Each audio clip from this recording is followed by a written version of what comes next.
Welcome to another edition of the FO News Show, your weekly roundup for all things NFL.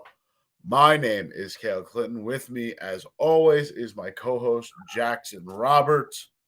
Another week in the books, headed into week 15.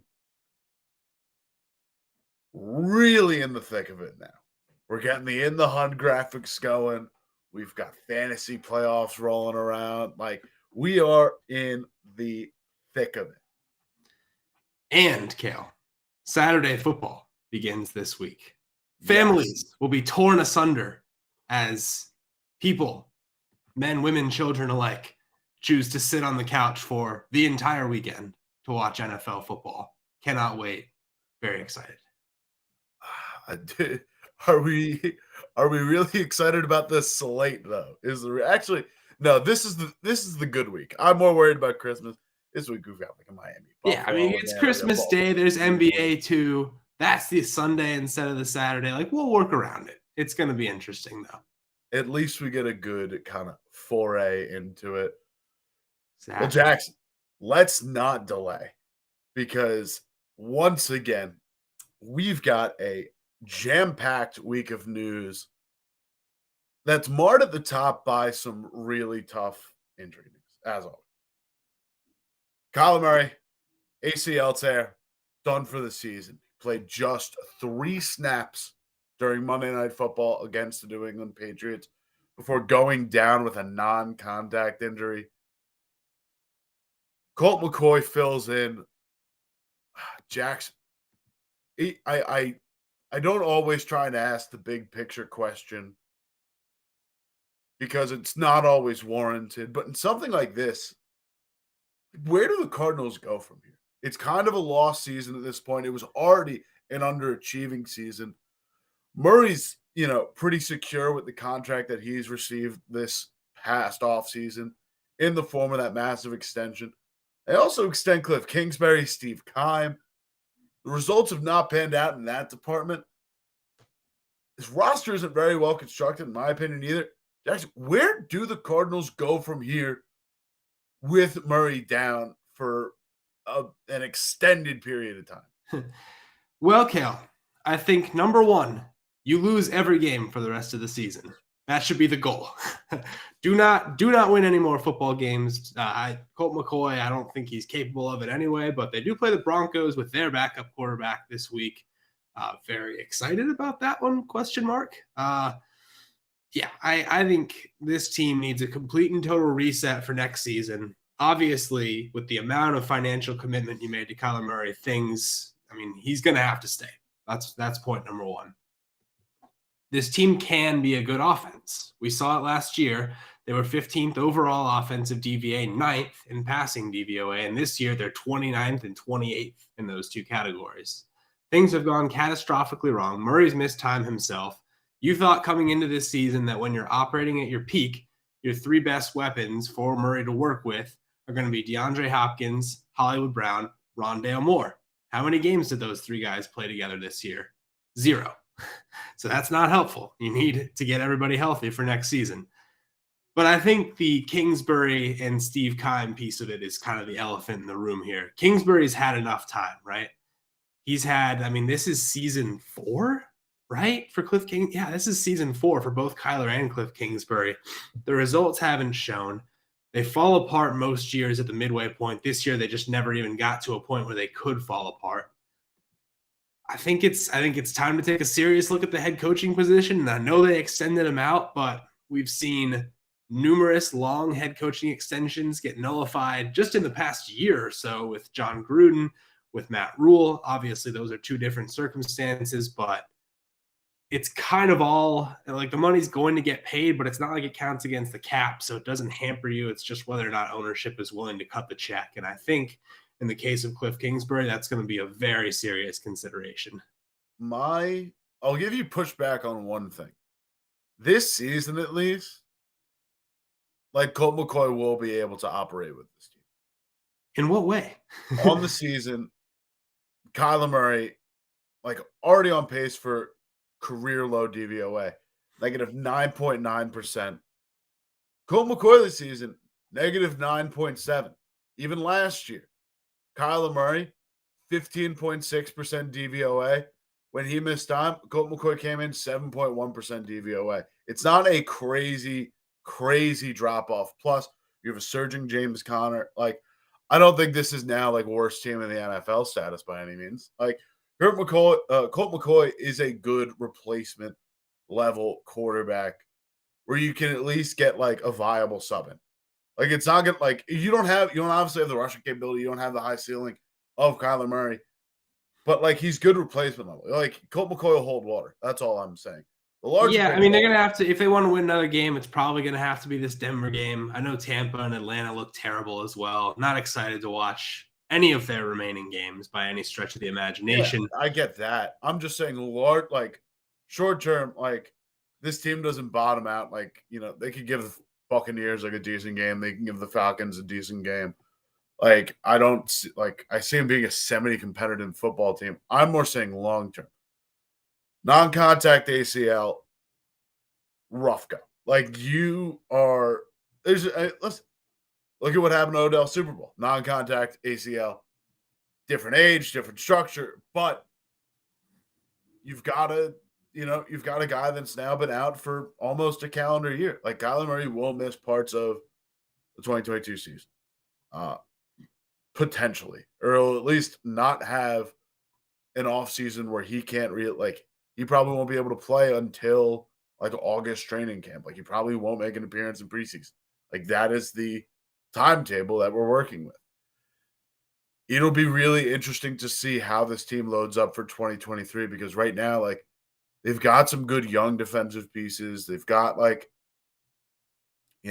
think Hollywood has a 5th-year option that he's working with. Like, do you sell and reshuffle? Like, do you try and make some extra pieces work? Because right now, this isn't a competitive football team, and it's in a division, not only a conference, but a division that is getting increasingly competitive. And you see in the conference, a lot more teams trying to vie, outperform what they're doing right now.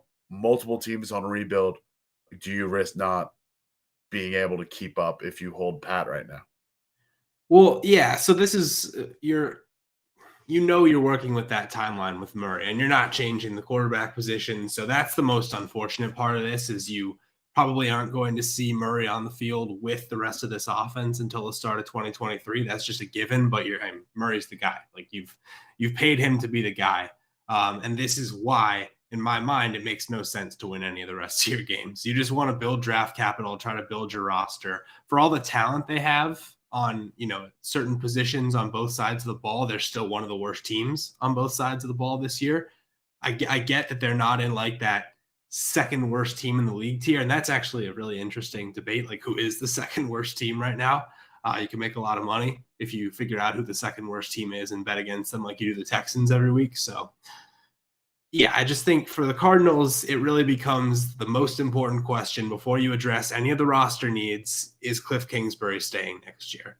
If I had to make a educated guess, I don't think he is, and I'm interested to see if Steve Keim goes as well, because once you figure out kind of the stuff at the top, that's when everything else starts to fall into place underneath it. Some big crossroads for the Arizona Cardinals as their franchise quarterback goes down for the long term. Feel terrible for Murray, by the way, as well. If that wasn't abundantly clear, it was, every year we talk about the team or the two teams that have the season from hell, where everything goes wrong, usually a playoff team from the year before. Clearly that was the Cardinals this year. Murray's getting character attacks. He's having his worst statistical season. And it looks like his team is just maybe getting healthy enough for him to start putting together some numbers at the end of the season, even if they're not going to make the playoffs. And non-contact knee injury, long-term health concerns, that's just a really, really tough one. Heart goes out to him. Speaking of a season from hell from an injury perspective, moving on to San Francisco. Deebo Samuel suffers an MCL and a high ankle sprain. According to Kyle Shanahan, Samuel's timeline is about 3-ish weeks. He's had a bit of a down season. The usage is very high. The production from efficiency perspective is little low. 64th in receiving DYAR, 61st in receiving DVOA. Jackson, yet another injury for the San Francisco 49ers team. We've talked a lot about how much Brock Purdy needs all these weapons to kind of keep him afloat in the interim. And now he loses another piece in Samuel. Yeah, this is a difficult week, I think, for the Niners. Short week. We'll touch on the rest of their injury news and whatnot in the Thursday Night Football preview at the end of this show, so stick around for that. But you lose Elijah Mitchell one week and you lose Deebo the next. Obviously, Christian McCaffrey plays a phenomenal game. Obviously, guys like Aiyuk, Kittle, and even Jawan Jennings are still around to help you out. But, I mean, Deebo is a big safety blanket for this team, and he's a Swiss Army knife. So there's a lot that you lose when he's not on the field. I still think, though, I mean, we were talking about 4 to 6 weeks initially with this injury when we first saw it happen. We weren't sure exactly if it was an ankle, foot, shin, whatever, but could have been a lot worse. Could have been season ending from the angles we saw on the broadcast and as he's getting carted off. So 3 weeks is good. I question the veracity of 3 weeks for sure, because this is typically a longer term injury when we talk about a high ankle sprain. But if it is 3 weeks, great news. Want him back in the regular season, getting a little tune up for the playoffs. Might see Seattle again in the first round of the playoffs. So getting used to this Seattle team without Deebo and then being able to bring him back for a potential rematch could be nice. But overall, I think the main takeaway here is stinks, but also could be a lot worse. Do you see any sort of replacement level for Deebo? Because, right, like, 49ers offense is very interesting in the sense that, like, you've got a couple now of dual threat guys in Christian McCaffrey and Deebo Samuel. Like, you have a traditional running back in Jeff Wilson. You've got, one of your main receiving targets is running back? Dig it. Pro Football Reference still has Jeff Wilson's still the lead carrier for the 49ers from volume this season. But beside the point, like, you've got your traditional running backs, you've got your dual threat guys, you've got, George Kittle in the mix, you've got, do you see any step up, or is it just more production from Aiyuk? Is it like getting George Kittle more involved than he's been in recent weeks? Yes, it has to be Kittle. I like Aiyuk and Jennings. I think you're already getting a lot out of Aiyuk. For me, it has to be Kittle. It should be Kittle. Throughout his career, Kittle has demonstrated that he can be that guy. George Kittle only has more than 5 catches in 2 games this season. Both losses in which they were really kind of chasing the dragon all throughout the second half. He's become much more of a blocking tight end this year. He's still playing 80 to 100% of the snaps every game, but his targets are way down from a year ago.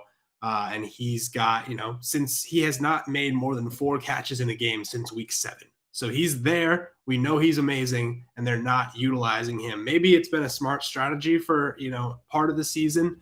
They are currently on a 6-game winning streak in those games that he does not have more than 4 catches, but it's time to get him more involved with Deebo down.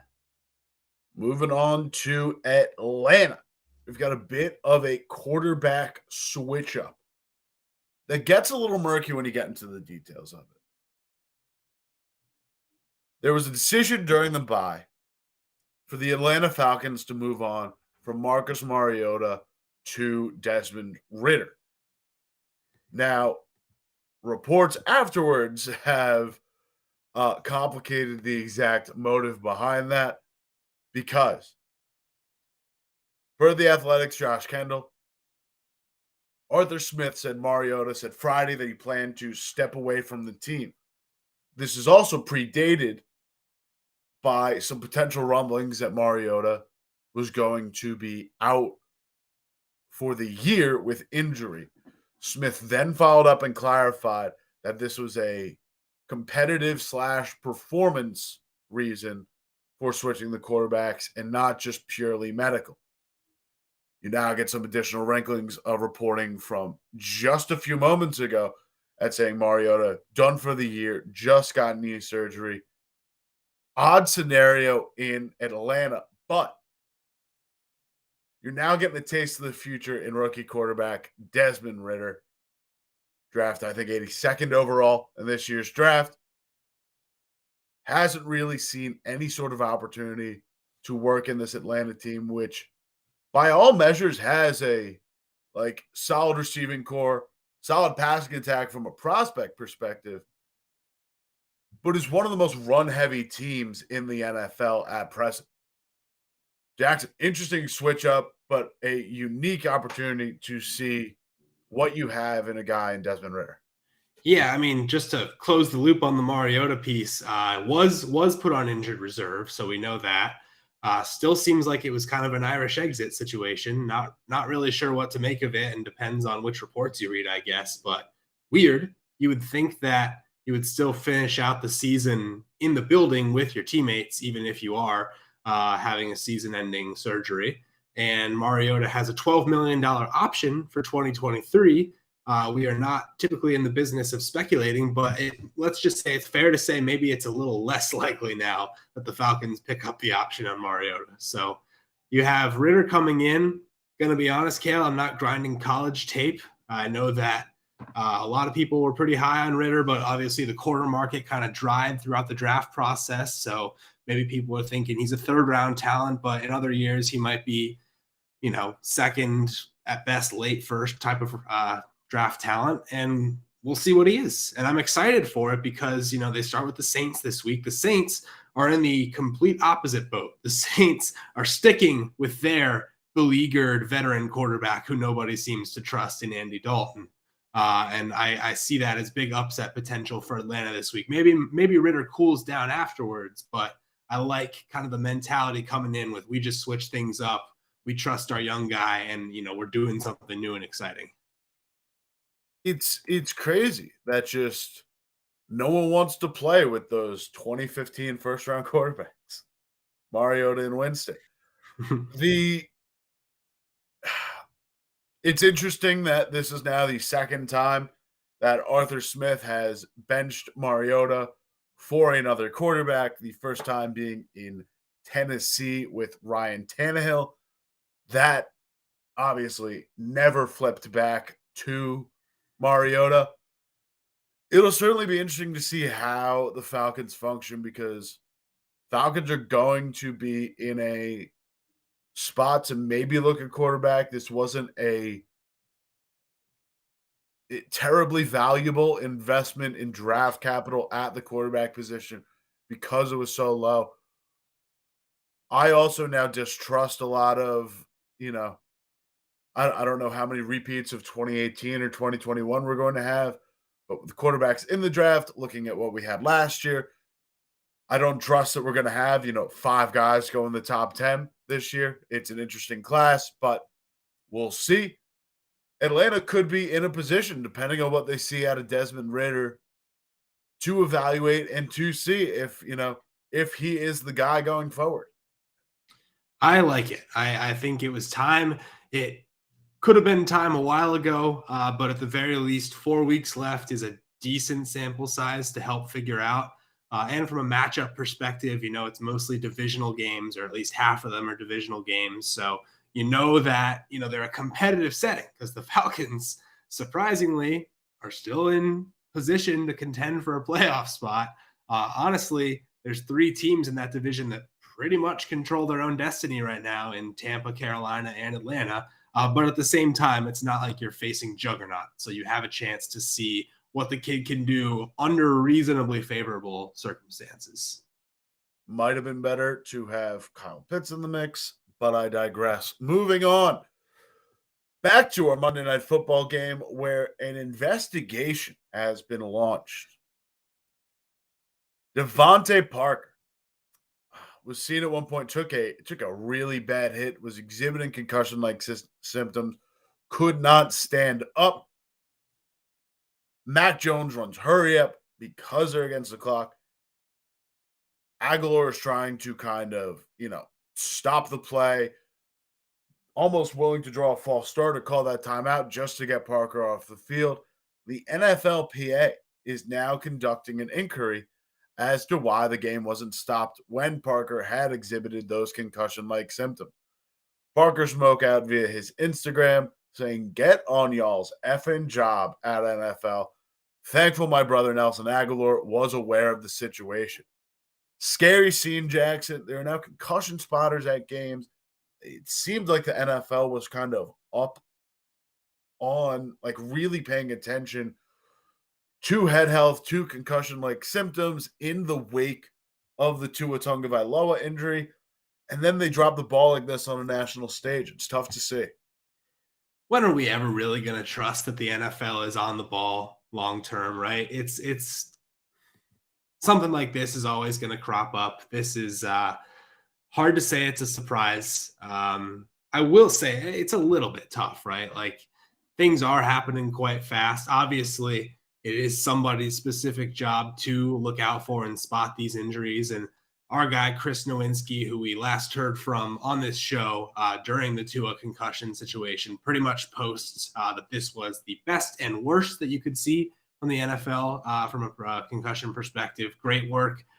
Calls Aguilar teammate of the year, but also says that immediately when Parker goes down, there are obvious, quote, no-go signs, which is, pretty easy for your average person to see and should be very easy for a professional concussion spotter to see. And when he makes the catch specifically, all eyes should be on him. So definitely drop the ball. Not sure why we have any reason to believe they won't drop the ball again in the future, but hopefully the NFLPA continues to step up and push for reform. Ever the optimist, Jackson Roberts. Tell me I'm wrong. It is, listen, we are approaching playoff time. It is time to acquire depth. Biggest name on the wide receiver market for a while was Odell Beckham Jr., and yet two of the top teams vying for him have gone in the different direction. The Cowboys have signed former Colts wide receiver T.Y. Hilton. While the stats were down last year, Hilton actually looked okay from a efficiency metric. In a healthy season, he appeared in 10 games, 23 receptions, 331 yards, 3 touchdowns, all career lows, lowest yards per game total as well, but 79 DYAR, 14.5 DVOA. So while he was seldom used, he was doing okay while being used. Cole Beasley on the other side, 82 catches, 693 yards last year.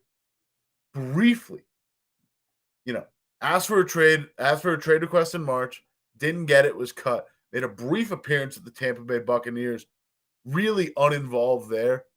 Eventually retired. Agent had said it was to spend time with his family. Beasley said in an Instagram comment that they just have too many guys there and he was never going to see the field. So, yeah, he'd rather spend time with his family than live in Tampa Bay. Weird ricochet shot at Tampa Bay, Cale. Tampa Bay isn't like away from his family, is what I'm saying. Not like throwing pot shots at Tampa Bay. But unique signings for both these teams as they look to gear up for the playoffs, Jackson. Yeah, and it's interesting how different the two signings are. The Bills obviously very familiar with Cole Beasley, has spent a lot of time there. Just last year, Cole Beasley caught 82 balls for the Buffalo Bills. And Isaiah McKenzie tweets at Cole Beasley, quote, "The floor is all yours, brother." McKenzie, maybe some of us had higher hopes for this year. Still been productive in the touches he's got with 79 DYAR and 380 for 4 touchdowns from a numbers perspective. But they did need another body in the receiver room somewhere. And Beasley, obviously a guy they have a lot of familiarity with. So the signing makes a lot of sense. But I'm more excited, I think, about this Hilton signing for the Cowboys. Because if you look at the Cowboys, they have CeeDee Lamb, right? Double the receiving yards is their number 2 pass catcher on the team. CeeDee sitting at 961.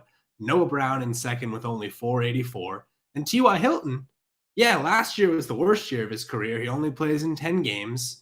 He fails to reach even 500 receiving yards for the first time. But before that, he's a 4-time Pro Bowler. And 2016, which is not crazy long ago, he leads the league in receiving yards. This is a legit talented receiver who's still only 32 years old. Probably not going to reach his prime again, but could be a really interesting kind of secondary option, helping you kind of open things up for CeeDee Lamb. We've already seen them really kind of manipulate the way CeeDee Lamb is used in the passing game, sending him in motion more than ever the past few weeks. And this just gives them another tool to kind of rework their offense a little bit and see what kind of looks they can get him and CD. So I'm excited. I think T.Y. Hilton's a really good ad for this team. Yeah, very good depth piece for the Dallas Cowboys and T.Y. Hilton. Buffalo shoring up their slot position with Jamison Crowder on injured reserve and Isaiah McKenzie just not getting the production you want. Like 6 drops, almost exclusively playing in the slot, and yet Stephon Diggs has almost 100 more receiving yards out of the slot per ESPN than McKenzie does on the season. The one thing that sticks, though, the common denominator for these teams, no Odell. Odell seemingly off the table. There were some reports saying that he's now holding off to be the prize candidate of the 2023 wide receiver class in the offseason to come back fully ready. But I also think this tells you a lot that both teams just weren't willing to sign on to Beckham for 23, and that Beckham probably wasn't as far progressed into recovering from his ACL tear as we originally thought. No, it doesn't seem like it is at all. And obviously, a torn ACL is hard to come back from, and he suffered it at the worst possible time you can during the NFL season, which is the very end.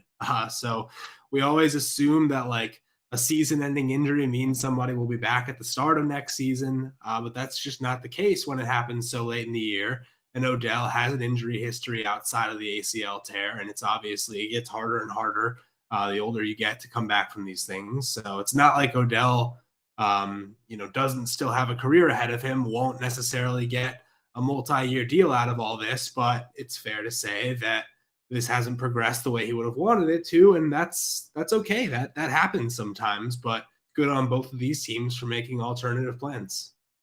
Speaking of wide receivers, Jackson, we got a little look into one of the biggest offseason moves of last offseason. That's Tyreek Hill leaving the Chiefs to go to the Miami Dolphins. Why don't you tell us about that? Yeah, so this is really interesting to me because we don't often get a peek behind the curtain in such a candid fashion from a player about just laying it out there, the reason why they decided to force their way out of a situation. And that's exactly what we got this week from Tyreek Hill. Now, Tyreek Hill goes on Club Shay Shay, Shannon Sharp's podcast, individual production outside of FS1. And he pretty much lays it all out there. He says that he wanted out starting in the middle of last season, not going into this offseason. He already knew he wanted out because he didn't feel enough involved in the offense game to game, and that some games he would only get 2 to 3 targets. He would have meetings with wide receiver coaches in practice where they would say they wanted to get him more involved, but he wasn't feeling like he was getting involved consistently enough. So eventually he texts his agent, quote, "Bro, I've got to get out of here." Hill does end up with 1 game last season with only 2 targets and another with only 3. Still ends the year with a career high 159 targets. But if you look at this year, he's already at 139 with 13 games to go. So on pace to blow that away. Clearly more involved in the Miami offense than he was in Kansas City. Easily on pace to set a new career high in receiving yards as well. So Cale, what do you make of this little peek behind the curtain here? I said it. I don't think I could. I don't think I said it when the trade happened, but like said it at different points this season. It's looked like a win-win for the Chiefs, and like it's a win-win trade for both sides.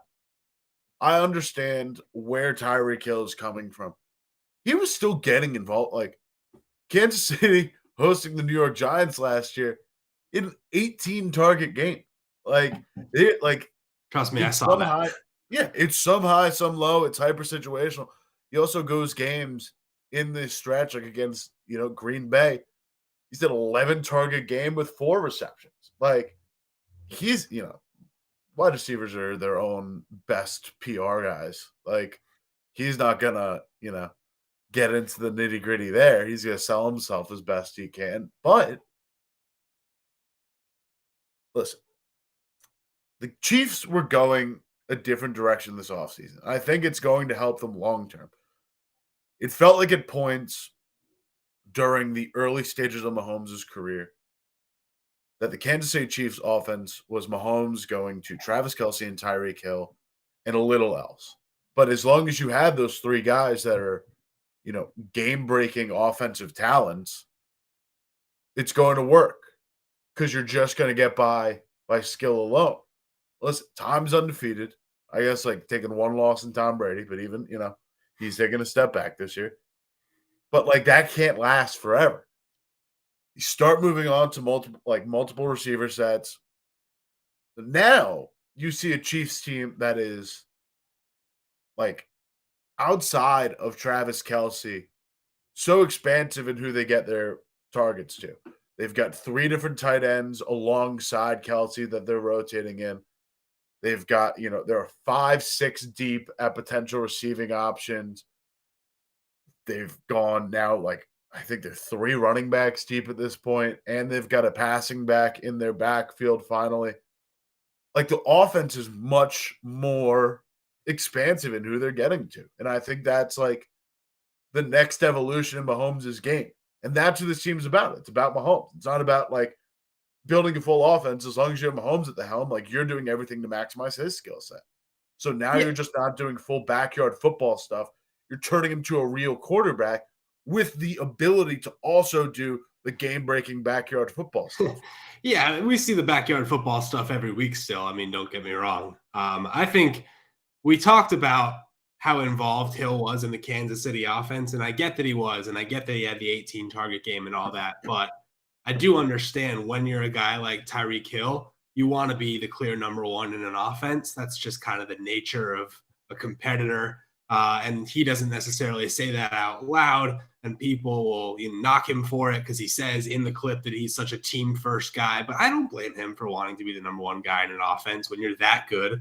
When you're up for potential long-term contracts, you want to make your money and you want to be the guy in an offense. That's just how competitive people think. So I totally get that.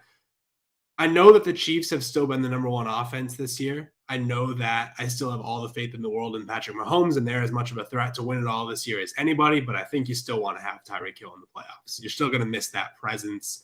You're going to miss the game-breaking ability. You think about the Super Bowl they win, and that game is up in the air, and you just throw 1 deep ball to Tyreek Hill who burns everybody, and that just completely changes the entire game and wins you your first Lombardi if you are Patrick Mahomes. So I get that this was maybe the right move for them long term, but I think you're still going to miss that guy a lot in the postseason this year.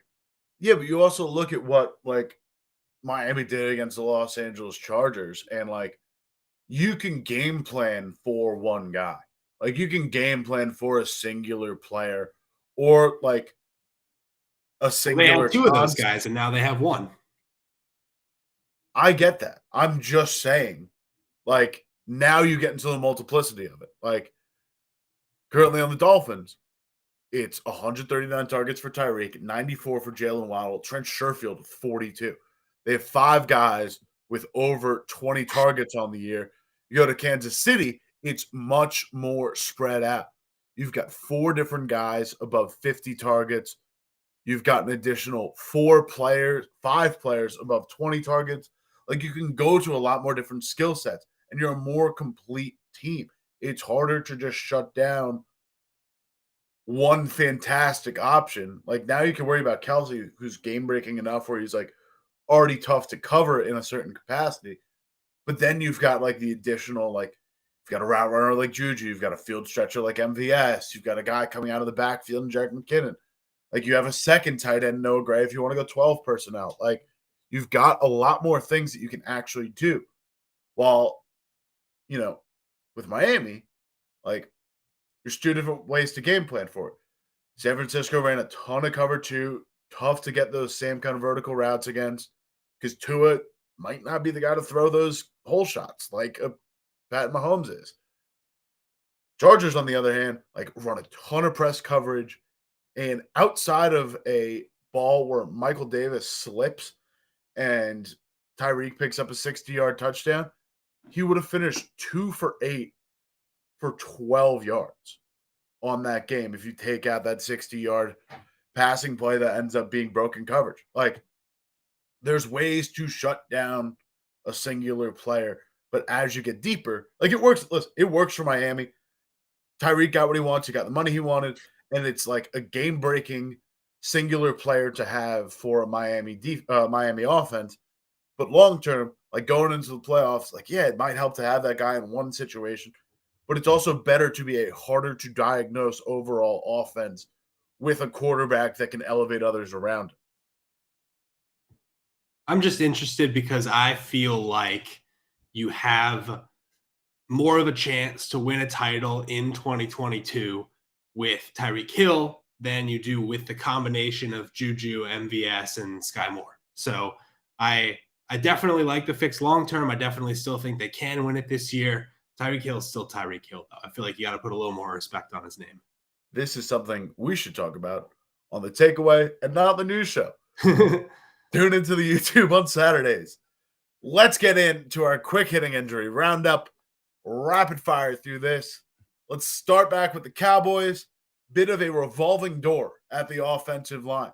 Cowboys lose Terence Steele for the rest of the season due to an ACL tear, but left tackle Tyron Smith, who's previously ruled out in week 1 of the season, just before the season was starting, expected to make his first start of the year against the Jaguars. Jackson can't catch a break for this Cowboys offensive line. Been up and down all year with injuries, but it's nice to see their LT1 get back into the mix just in time, really.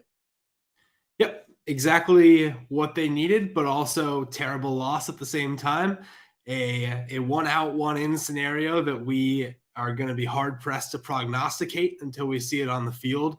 But this is just kind of how football goes. You gain some, you lose some, you see how it all works out in the end. But definitely good for them to be getting their guy back on the offensive line, who I think we all thought at the beginning of the year when he was already down and Dak was out that this team could completely fall apart. Obviously, that doesn't happen, and now he gets back, and we'll see how far he can take him. Speaking of perfect timing, maybe the worst time for a surging Cincinnati Bengals team, looking like they were starting to put themselves in the conversation for those AFC contenders. And then they just get banged up against the Cleveland Browns. Tyler Boyd and T. Higgins, both day-to-day. Boyd with a dislocated finger, Higgins with a hamstring. Trey Hendrickson is also still being evaluated for injury, but will not go on IR. At least in this capacity, they have, a Jamar Chase, a Sam Hubbard to supplement like specific injuries.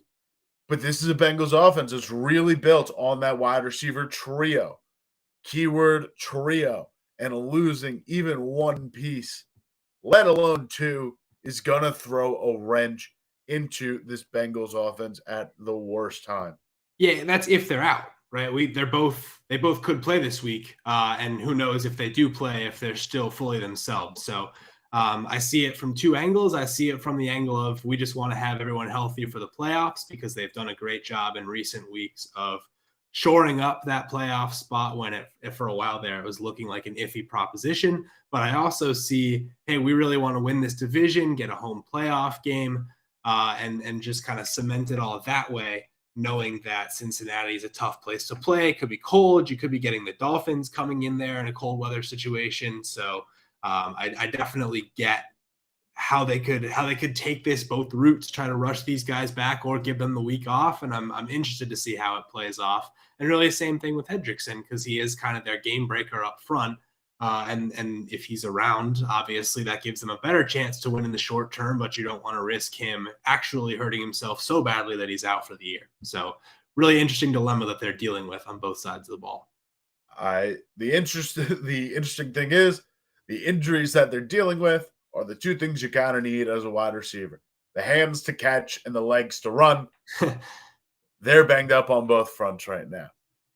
Speaking of banged up, staying at the top of that AFC North division race, Ravens are in a fascinating, it's one word, position to be in at the quarterback position. Could have Lamar Jackson, could have Tyler Huntley, could have neither. Lamar Jackson dealing with a PCL sprain. Huntley currently in concussion protocol. Harbaugh originally diagnosed Lamar Jackson as 1 to 3 weeks out, particularly a week-to-week injury. Jackson, he also has no idea when either quarterback is going to be available. Yeah, I'm a little more concerned about this one. I would really love to see more optimism that Lamar Jackson could be back this week, because then that would be setting it up for next week. Not really seeing that optimism. Sort of seems like it's trending towards another week on the bench for Lamar.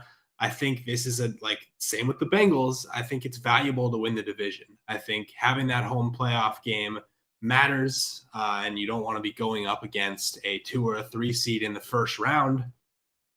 So I would really like to see them continue to win, and they obviously did a good job to win against the Pittsburgh Steelers this past week, and I still think you have every chance to win against the Cleveland Browns this week with a backup quarterback. But the longer that you don't know when your QB1 is going to be back, the longer that you start to just, lose time to plan for the playoffs. Your odds of losing these games that you should win also goes up, and you just want to win this division, so you want your guys available to help you take care of that. Speaking of playoff hopefuls, we move over to New York. Getting pretty banged up over there as well. Jets quarterback Mike White takes about as hard of a legal hit as you can still take as a quarterback in the NFL. Bruises his ribs, goes down for a stretch, but finishes out the game, waiting on clearance from doctors to play. Quinnen Williams, meanwhile, goes down with a calf injury. He's 50-50 to play this week. Meanwhile, Zach Wilson has ascended to QB2 role in the event that Mike White goes down. Jets are still trying to hold on to a shot at the wild card. Lost back-to-back games at this point. Bit of a tough test for a New York Jets team that is pretty much overperformed expectations through the first half of this season at the very least. Yeah, and we're also creeping back towards the potential return for Zach Wilson, with him being elevated to QB2 above Joe Flacco.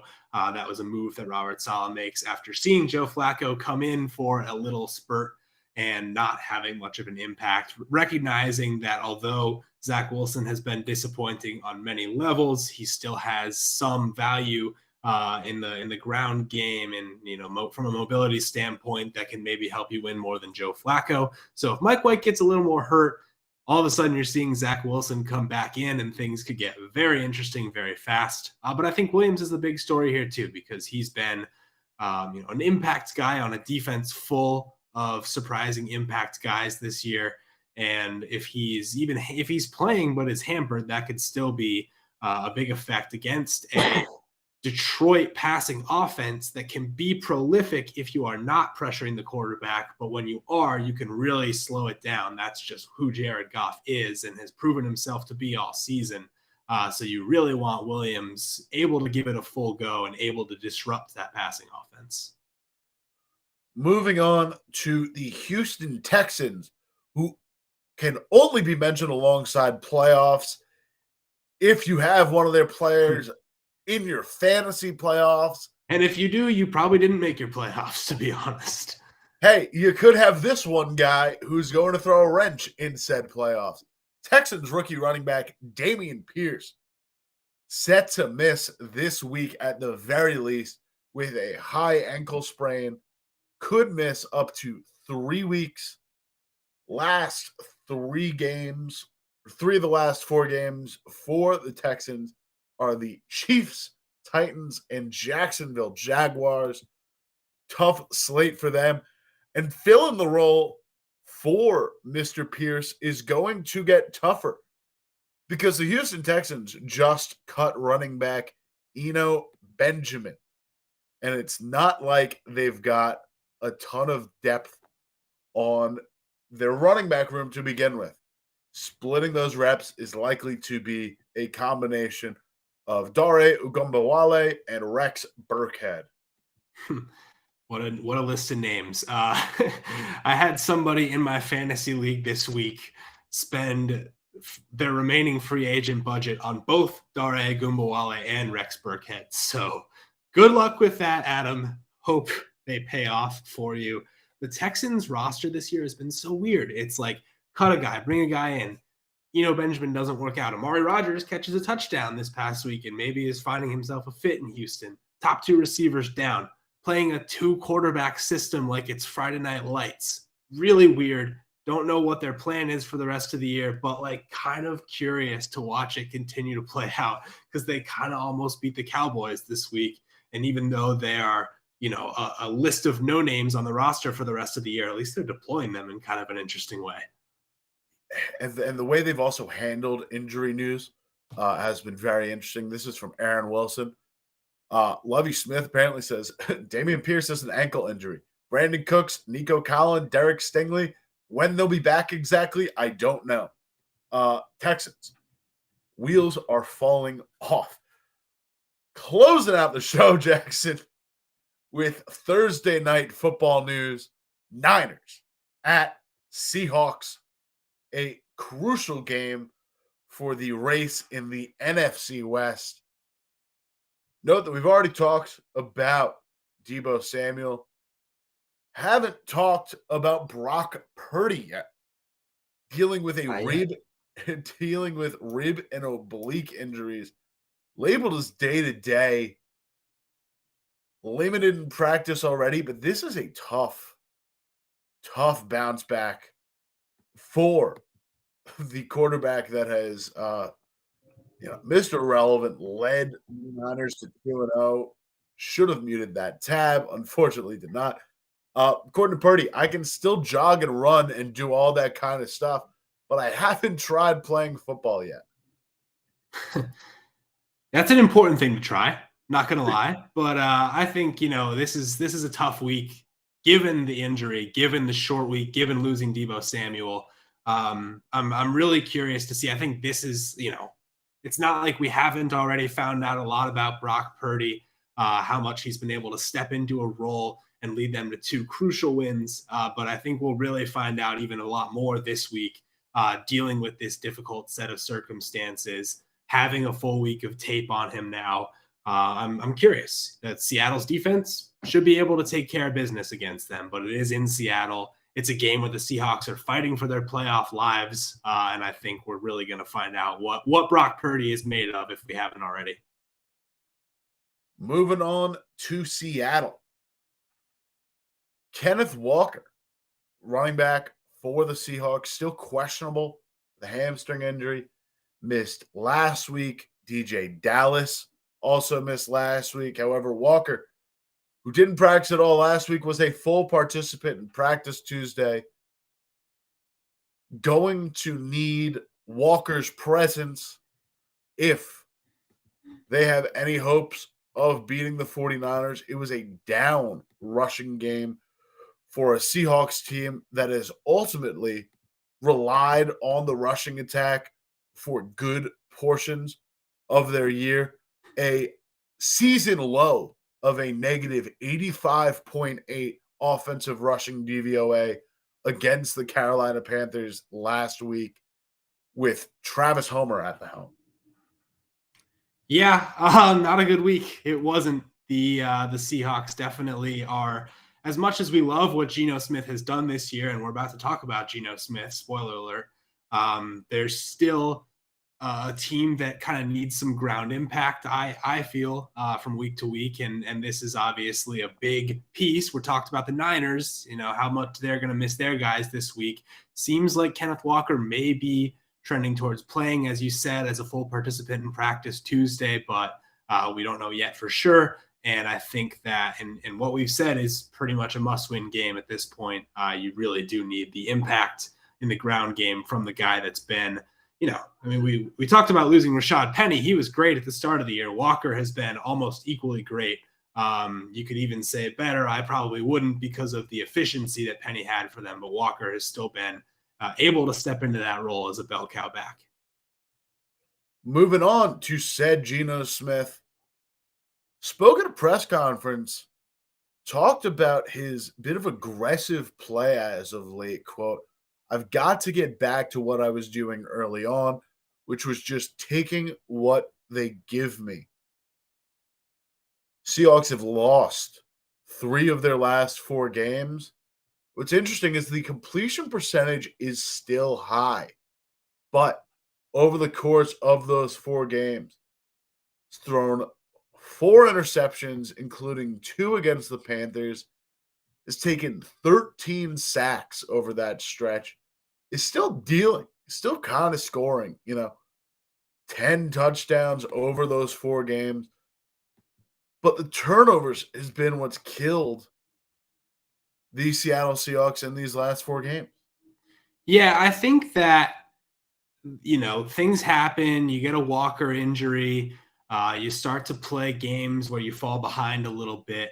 And you've seen Geno Smith become, I mean, it's not like we didn't see it at all at the start of the season, but really in the last 4 weeks, he's been kind of forced to be the driving force behind this offense, kind of the linchpin holding everything together. And I don't think he's proven that he can't do that. I just think he's, we've seen that the mistakes are still in there, along with, some of the big play capability. He's still making, 5-6 amazing throws every week. DK, Tyler Lockett are still really, scoring and making an impact. But you are seeing a bit of an uptick in turnovers, and the Seahawks, with the defense that they have, are probably going to give up a lot of points off those turnovers in any given week. We saw it against Carolina. So in order for this team to make the playoffs, to achieve the end goal that we kind of established for them mid-season, I think it's time for, even the next evolution of Geno Smith. Still stay explosive, still be throwing multiple touchdowns a week. No more 2 interception games, match up with the good teams you're going to see down the stretch. And really, they got a Jets game left as well. Like these are good defenses that you're going to be seeing. And he's going to be asked to really kind of continue driving that offense.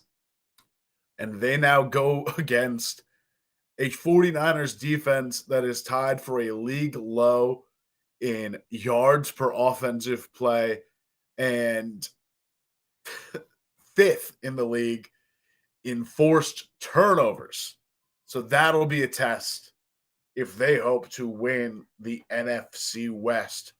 Didn't mean to rhyme, but that'll do it. They've done some naughty things to Tagovailoa and Tom Brady the last 2 weeks. It's been mean. That'll do it for our show. Thank you, as always, for listening to the FO News Show. Gotta thank our sponsor before we do our usual little outro. And that's to thank our friends at Underdog Fantasy. Play on Underdog Fantasy with us and double your first deposit up to $100 with promo code OUTSIDERS. Are your season-long fantasy teams floundering? Play Underdog's Battle Royale, a fast 6-round weekly fantasy football draft with easier chances to win than traditional fantasy sports sites. You can even win $50,000 if you grab first place, or you try their pick'em games where you can easily pick players' chances to go higher or lower than projected stat lines, even in states where traditional prop betting currently isn't available.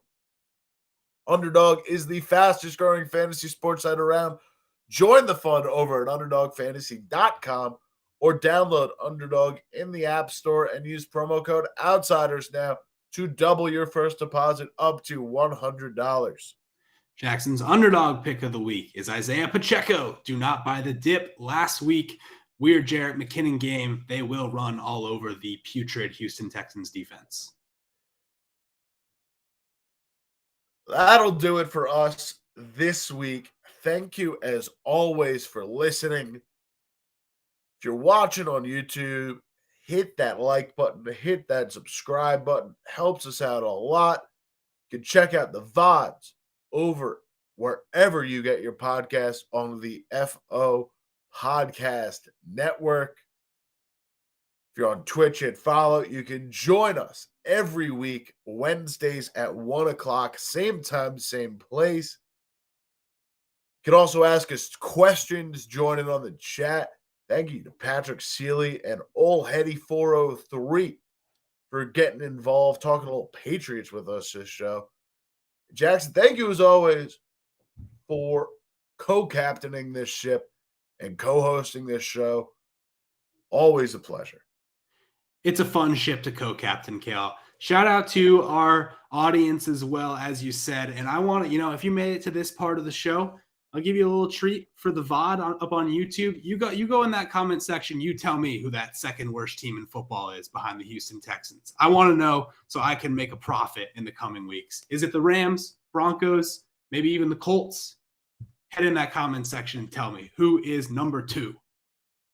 Fascinated to see those results as well. Getting a little CTA call to action. That'll do it for us. Thank you as always, and we will see you next week.